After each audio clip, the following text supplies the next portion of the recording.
하나님께서 오늘 한날을 우리에게 주신 이유는 무엇일까? 정확하게 오늘 말씀과 또 사도 바울의 복음을 통하여 확인하시는 이 시간이 되시기를 주님의 이름으로 축원을 드립니다. 이 갈라디아서 첫 부분은 상당히 중요한 부분들인데 1장 같은 경우는 갈라디아서의 핵심이라고 볼 수도 있어요.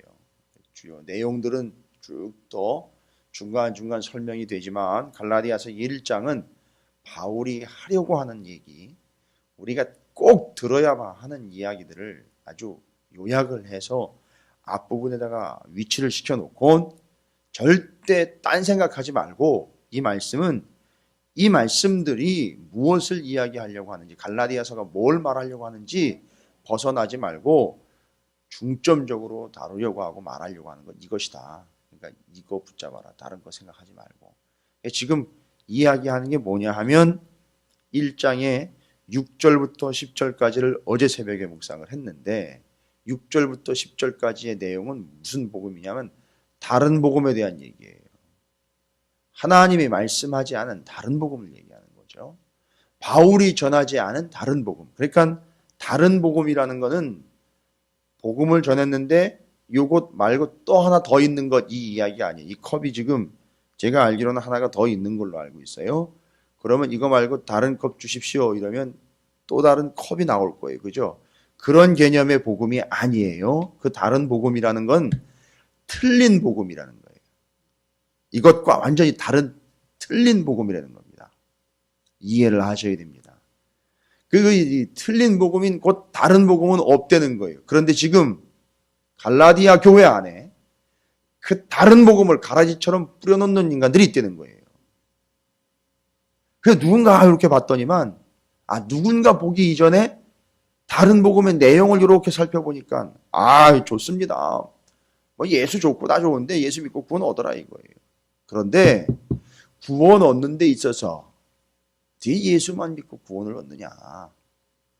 좀 율법도 좀 지키고 할례도 좀 받아야 되고 너가 뭔가 정성을 좀 보여야지 구원을 얻는 거 아니냐.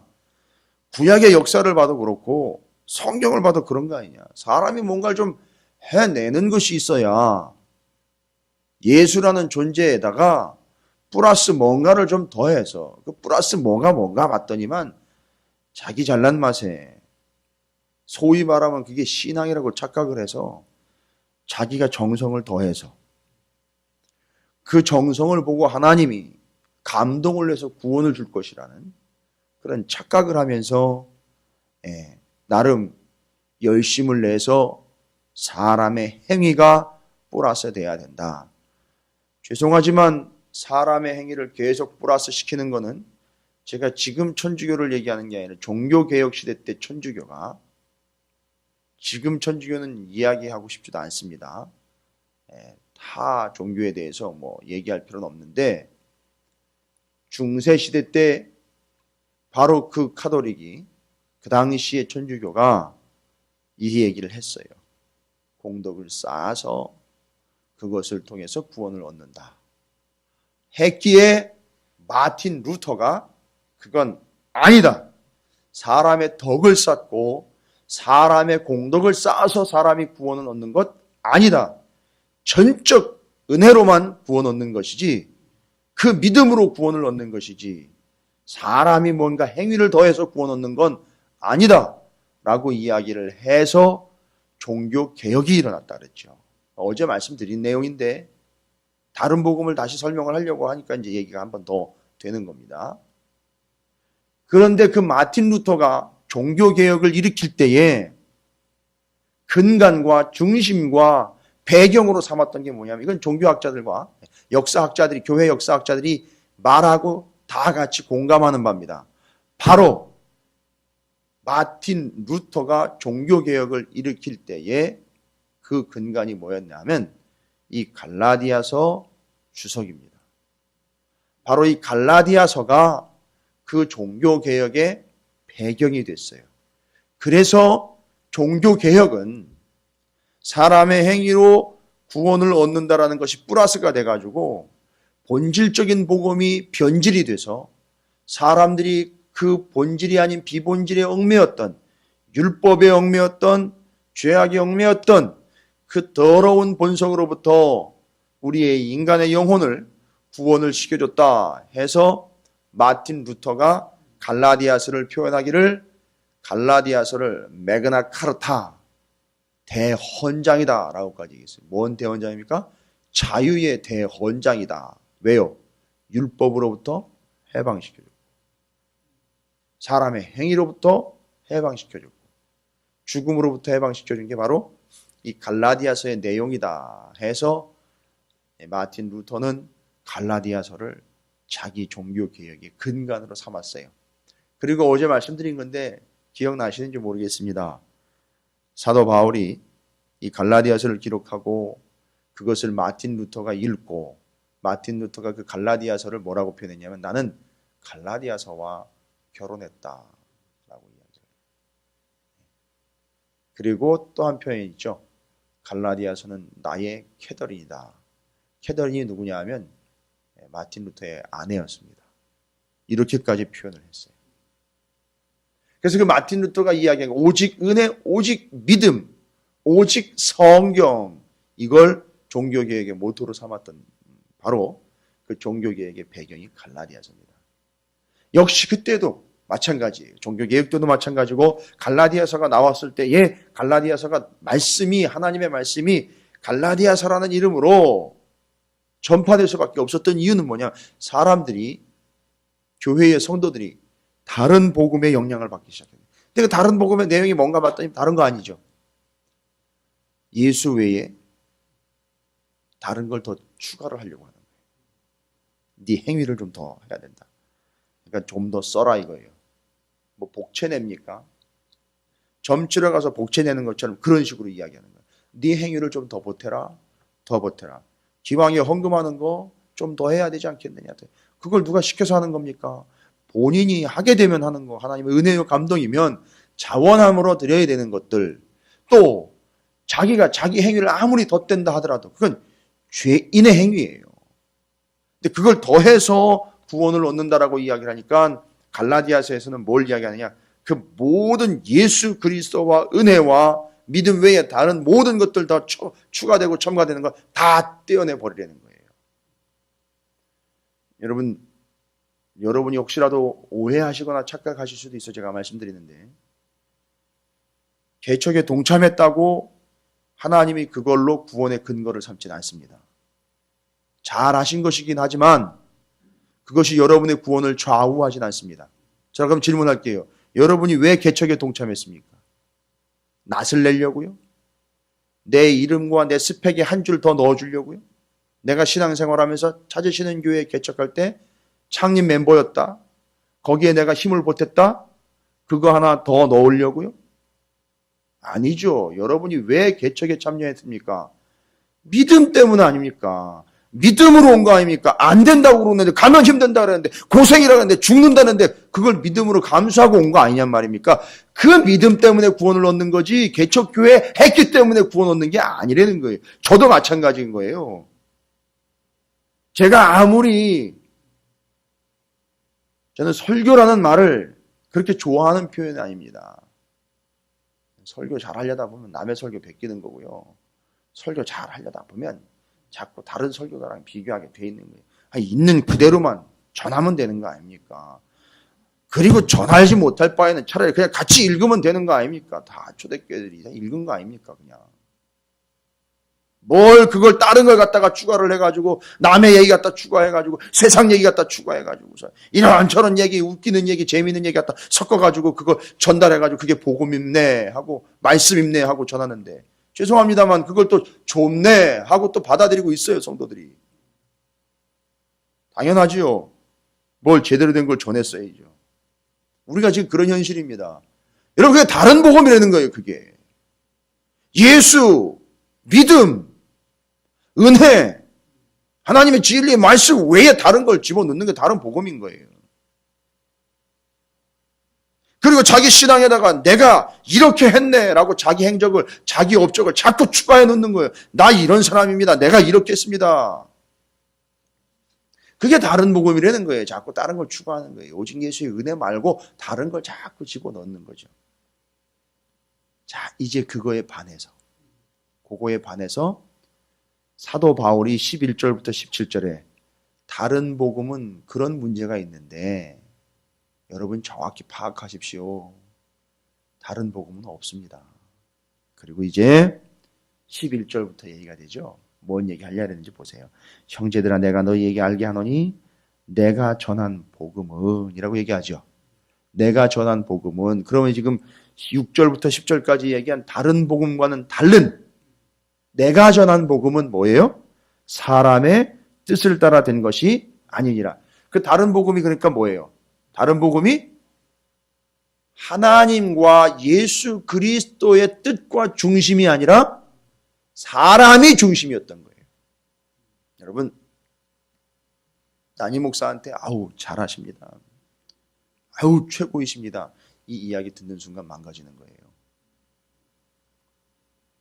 아직도 멀었습니다. 갈 때까지 가십시오. 끝까지 가십시오. 이렇게 들어야 되는 거예요. 아 잘하십니다. 아 최고이십니다. 이런 얘기 듣는 순간 망가지는 거예요. 왜요? 그걸 듣고 싶어 하거든요. 그러면 거기에 뭐가 들어가는 거예요? 여기 보세요. 사람의 뜻이 들어가는 거예요. 그때. 아 그러면 이제 그 이야기를 듣군요. 우쭐해가지고 또 내가 했네. 아 내가 잘하고 있구나. 착각을 하게 돼 있거든요. 그게 사람의 뜻이에요. 신앙생활은 이제 사람의 뜻대로 가는 거예요. 망가지는 겁니다. 나중에 절단 나는 거예요. 근데 내가 전한 복음은 뭐래요? 사람의 뜻을 따라 된 게 아니라는 거예요.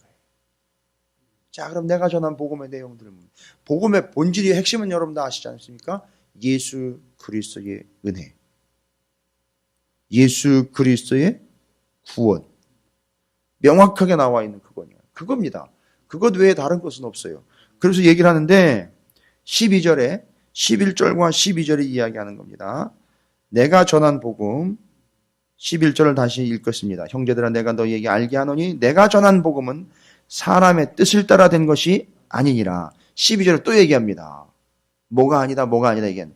이는 내가 사람에게서 받은 것도 아니에요.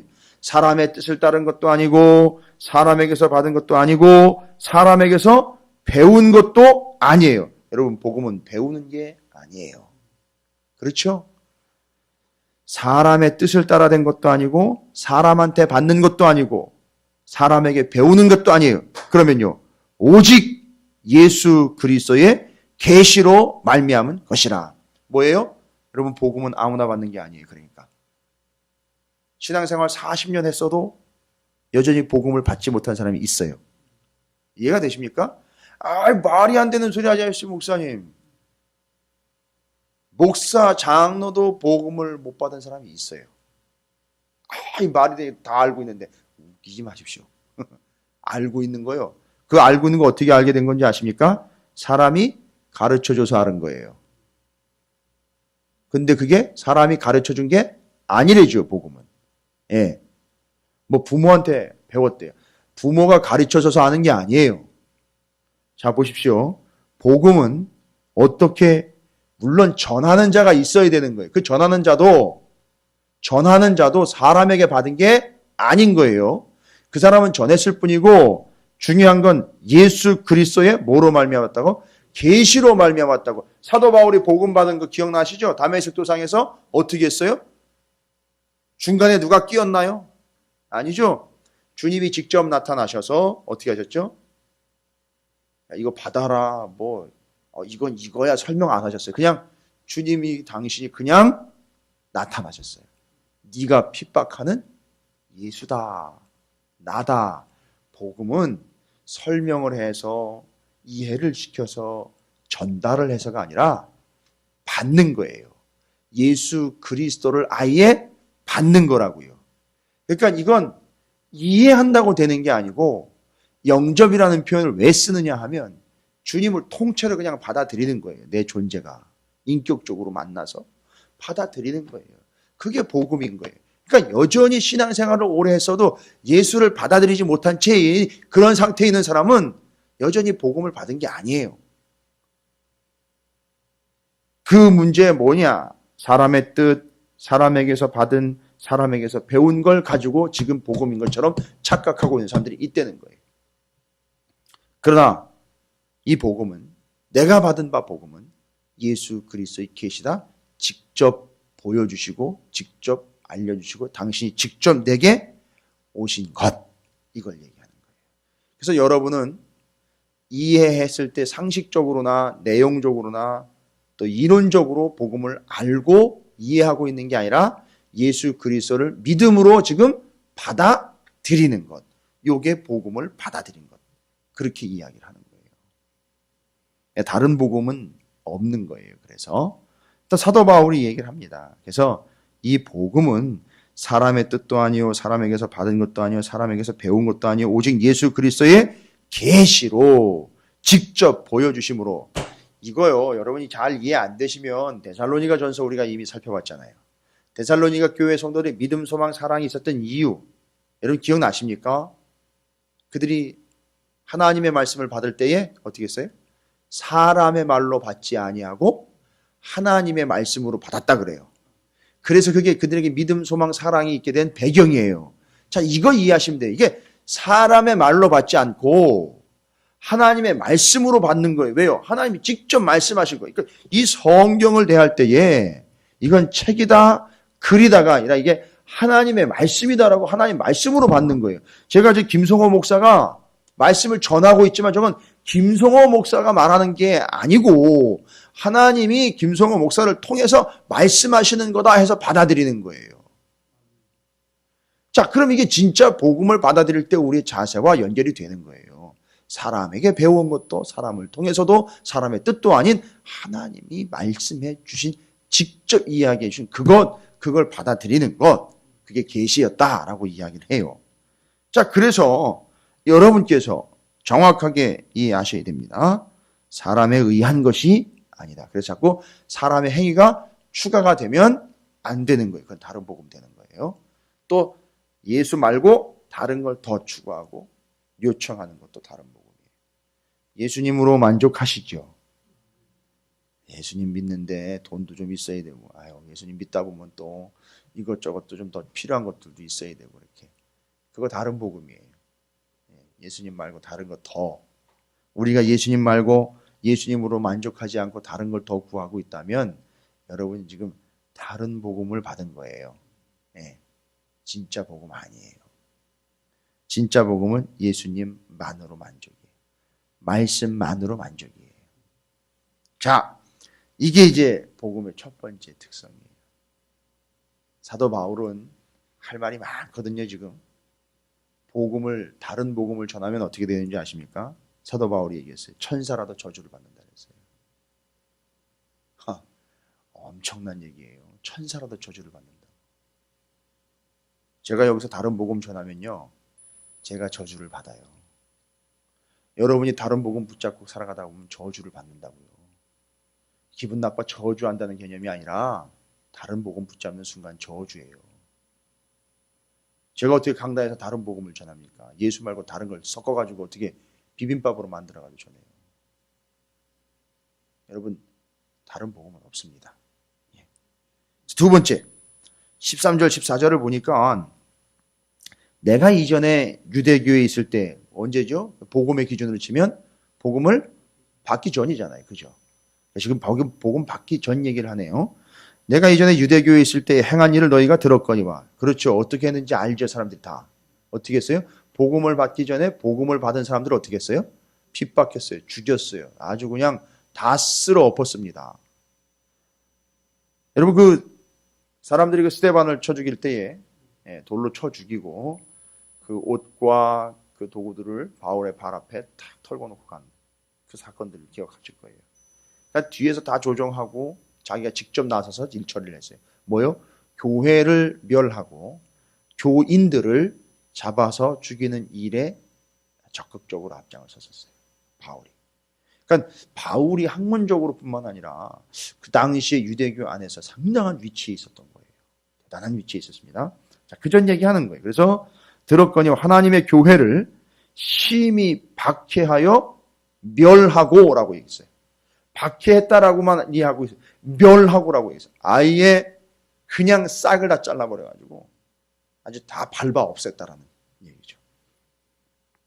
14절 내가 내 동족 중 복음을 받기 전이에요. 여러 연갑자보다 유대교를 지나치게 믿어. 그냥 믿었대, 열심히 믿었다는 것도 아니에요. 지나치게 믿었다는 거예요. 뭐예요? 지나쳤다는 얘기는 너무 오버했다는 얘기죠. 지금 이 표현은 뭘 얘기하는 거예요? 벌써 지금 복음을 받아들인 상태에서 그때를 보니 내가 완전히 미쳤었다. 네. 제정신이 아니었었다. 탁 나오는 거예요. 그리고 내 조상의 전통에 대하여 더욱 열심히 있었다. 그러나 지금은요. 지금은 갈라디아서를 적고 있잖아요. 그죠? 자, 복음은 뭡니까? 중요한 거예요. 복음은 하나님의 직접적인 계시이며 예수 그리스도가 당신을 아예 내어주시고 보여주시고 알려주시고 드러나 그를 받아들이는 것, 우리는 복음을 영접했다라고 이야기하는데, 두 번째 복음의 특징은 뭐냐면 복음을 받아들이기 전, 복음을 받아들이고 난 뒤가 어떻게 돼요? 차이가 나게 돼 있어요. 반드시 차이가 나게 돼 있어요. 복음을 제대로 받아들이기 전과 복음을 받아들이고 난 다음에는, 진정하고 제대로 된 복음을 받아들였다면 그는 반드시 변화가 있게 돼 있어요. 전과 후는 반드시 차이가 나게 돼 있어요. 뭐 쉽게 얘기하면 교회를 개척하기 전이나 개척하고 난 다음이나 똑같을 수 있어요. 그죠? 그러나 복음을 받아들이고 난 다음에 그 전과 그 후는 반드시 차이가 나게 돼 있어요. 차이가 없다? 그럼 복음 안 받아들인 거예요. 여전히 엉뚱한 상태에 있는 거예요. 다른 복음을 붙잡고 있는 거예요. 복음은 명확하게 변화의 실체예요. 변화의 주체이기도 하고요. 여러분을 그 이전과는 다른 존재로 만들어버린단 말이에요. 변화시키는, 그게 거듭남이에요. 왜요? 거듭남은 위로 나는 거예요. 안 헛된 위로 나는 거예요. 위로. 이게 위로 난다는 게 뭔가? 위로부터 난다라는 말도 어려운 말인데 아예 위로 난대요. 위로. 이게 뭔 얘기예요? 우리는 아래로 보통 낳지 않습니까? 아래로 낳는데 위로 낳는다는 거예요. 그럼 뭐 자세를 바꿔가지고 낳는 건 아니요. 위로부터 온 것을 통해야 나는 거예요. 그게 거듭나는 거예요. 그게 뭐예요? 복음이에요. 말씀이라고요. 위로부터 나오는 게 뭐예요? 위로부터 내린 게 뭐예요? 말씀이에요. 만나 위로부터 내렸잖아요. 그거 먹고 사는 게 거듭나는 삶이란 말이에요. 복음은 사람을 거듭나게 하는 거예요. 1년 365일 변화 없이 매일 그날인 사람들이 있어요. 아유, 얼마나 어려우시면 그래. 아니요. 얼마나 고집스러우면 그러시겠습니까? 얼마나 다른 복음이면 그 모양, 그 지경이겠습니까? 그거예요. 이건 복음을 받아들이기 전과 후가 변화가 없어요. 그럼 그거 복음 아니잖아요. 그냥 재미삼아 하는 말이 아니에요, 여러분. 나를 변화시키지 않는 복음은 복음이 아니에요. 그건 복음이 아니라고요. 그냥 성경 공부한 거예요. 두 번째 복음의 명확한 특징은 여전히 교회는 다니고 있지만 변화되지 않을 수 있어요. 그죠? 복음을 여전히 받아들이지 않은 거예요. 거듭나지 않은 겁니다. 똑같아요. 말하는 거나 행동하는 거나 주장하는 거나 어쩌면 그렇게 1년 365일 초지일관할 수 있는지. 이유는요? 진정한 복음을 받아들이지 않았기 때문에. 그 결과는 저도 잘 모르겠어요. 그런 예상은 돼요. 그러나 여기서 제가 말씀드리고 싶진 않아요. 두 번째 복음의 특징은 복음을 받아들이기 전과 그 후가 명백하게 차이가 난다는 거예요. 거듭남이 있다는 거죠. 변화가 있다는 거죠. 기억하십시오. 나를 변화시키지 않는 복음은 복음이 아닙니다. 그게 두 번째 바울이 이야기하려고 하는 복음의 본질의 큰 특징이었고요. 15절, 자 이제 사도 바울이 이야기합니다. 그러나 내 어머니의 태로부터 나를 택정하시고 그의 은혜로 나를 부르신 이가. 자기가 왜 존재하는 거죠 지금? 결론적으로 이야기하면 자기는 복음 때문에 존재한다는 거예요. 보세요. 택하셨어요. 은혜로 나를 부르셨어요. 이유는 뭐예요? 잘 먹고 잘 살라고요? 이 땅에서? 아니죠. 곧 택정하시고 부르신 이유가 바로 복음을 제대로 받아 뭐하게 하시려고 하는 거죠? 복음을 전하게 하시기 위해서 부르신 거예요. 그러니까 지금 뭐 때문에 사는 거예요? 이제 바울은 복음 때문에 사는 거예요. 택함 받았지요. 부르셨지요. 뭐 때문에요? 복음 때문에요. 복음으로. 그러니까 이 삶 자체가 완전히 복음인 거예요. 16절이죠. 그의 아들을, 그러네요. 이제 명확하게 나와 있네요. 그의 아들을 이방에 전하기 위하여 그를 내 속에 나타내시기를 기뻐하셨을 때에 내가 곧 혈육과 의논하지 아니하고, 이건 뭔 얘기냐면 복음을 받아들여서 이제 본인도 사도가 됐잖아요. 그죠? 사도의 반열이 돼. 왜냐하면 부활하신 예수를 직접 담에색도상에서 만났어요. 육신을 가지고 계신 예수가 아닌 부활하신 예수, 영적인 예수를 만났어요. 그리고 만나자마자 주님을 만났으니까 이게 사도로 부름을 받은 거 아닙니까? 그때 예루살렘으로 확 쫓아가가지고 나도 당신들처럼 사도 됐어! 라고 예루살렘에 있는 사도들을 만나가지고 사도권을 인정받으려고 한 게 아니라 이 예수님을 만나고 난 다음에 복음을 제대로 영접을 하고는 어떻게 했냐면 한 3년간을 아라비아 광야로 들어갔었어요. 아무도 안 만나고요. 거기서 뭐 했는지 아십니까? 그리고 3년 동안 다른 거 안 하고 자기가 받은 복음과 자기가 지금까지 알고 있었던 하나님의 말씀, 율법이 어떤 관계에 있는지 죄 정리를 한 거예요. 그래서 그 말씀이 다 연결이 돼가지고 다 이해가 된 거예요. 다 풀어진 거예요. 그래서 자기가 여기 아까도 얘기했죠. 내가 지나치게 핍박했다라고 얘기하는 거 있죠. 그게 다 정리가 됐던 거. 아, 내가 그 말씀을, 구약의 그 말씀을 너무 지나치게 오버해서 실행에 옮겼었구나. 그리고 내가 그걸 잘못 알고 있었구나. 그리고 심지어 이제 우리가 요새는 창세기 출애굽기를 연구를 하잖아요. 성막 나오지요. 십계명 율법 나오죠. 자기는 어떻게 했어요? 이 바울 같은 경우는 복음을 받아들이기 전엔 모세의 율법을 생명처럼 여겨 율법을 있는 그대로 지켰어야 됐잖아요. 그죠? 근데 그 율법이 뭐를 이야기하고 있었던 거죠? 복음. 왜요? 율법의 제일 첫 번째 실천법에 출애굽기 21장에 누구를 언급했다 그랬어요? 노예들을 언급했다 그랬잖아요. 그 법의 목적이 뭐라 그랬습니까? 그 노예들을 자유하게 하기 위한 법이라 그랬잖아요. 그 법이 알고 봤더니만 노예를 효과적으로 지배하는 법이 아니라 노예를 어떻게 하면 풀어줄 수 있는가 법이었었어요. 그러니까 그걸 이해를 딱 해버린 거예요. 야, 이게 진짜 풀려. 이 노예들이 얽매여 있는 것부터 풀려나는 것, 이게 복음이로구나. 이게 진짜 자유로구나. 갈라디아서가 그걸 담아내는 거예요. 그러니까 마틴 루터가 이걸 자유의 대헌장이라고 이야기를 하는 거예요. 거기서 풀려나는 거예요. 근데 그게 옛날 게 틀렸다는 개념이 아니라, 아, 그걸 보고 이 복음을 알아먹었어야 되는데 나는 그것만 보고 있었구나. 난 그림자만 보고 있었구나. 해서 다 정리가 되고 3년 뒤에 올라오는 거예요. 근데 아무도 만난 사람이 없어요. 그러니까 온전히 지금 다 어떻게 한 거예요? 다 하나님으로부터만 받은 거예요. 예수로부터만 계시를 받은 거예요. 정리가 다 됐습니다. 그래서 세 번째 특징은 뭐냐? 바로 이겁니다. 그 복음을 위해서 부름을 받았다는 거예요. 정리가 다 되셨습니까? 첫 번째, 그 복음은 사람들에 의한 것이 아닌 주님이 직접 우리에게 오신 계시라는 것.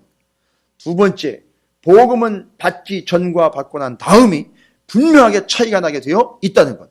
세 번째, 우리는 그 복음을 전하라고 부름받은 존재라는 사실. 이 세 가지를 사도 바울이 다른 복음 말고 내가 받은 복음은 이런 복음입니다. 바로 내가 받은 복음은 나만 받은 게 아니라 여러분도 받은 겁니다. 라고 이야기하는 거예요. 그리고 다시 한번 얘기하는 거죠. 다른 복음은 없습니다. 라고 이야기하는 거예요. 할렐루야. 여러분이 받은 복음이 이거예요. 액세서리가 아닙니다. 신앙생활 하는데 필요한 십자가 목걸이 정도가 아니에요. 여러분이 반드시 이 세 가지를 정리하셔서 여러분의 삶에 그냥 분명한 복음의 증거들이 나타나게 되시기를 주님의 이름으로 축원을 드립니다. 오늘 한 날 동안 이 복음을 깊이 묵상하십시오. 바울 무시하지 마시고 말씀 무시하지 마시고 김 목사는 무시하셔도 돼요. 그러나 복음은 무시하시면 안 됩니다. 그 순간 끝나는 겁니다. 여러분이 복음의 세 가지 특징을 오늘 하루 종일 묵상을 하시면서 여러분의 삶의 이 복음의 역사와 열매가 나타나시기를 주님의 이름으로 다시 한번 축복합니다.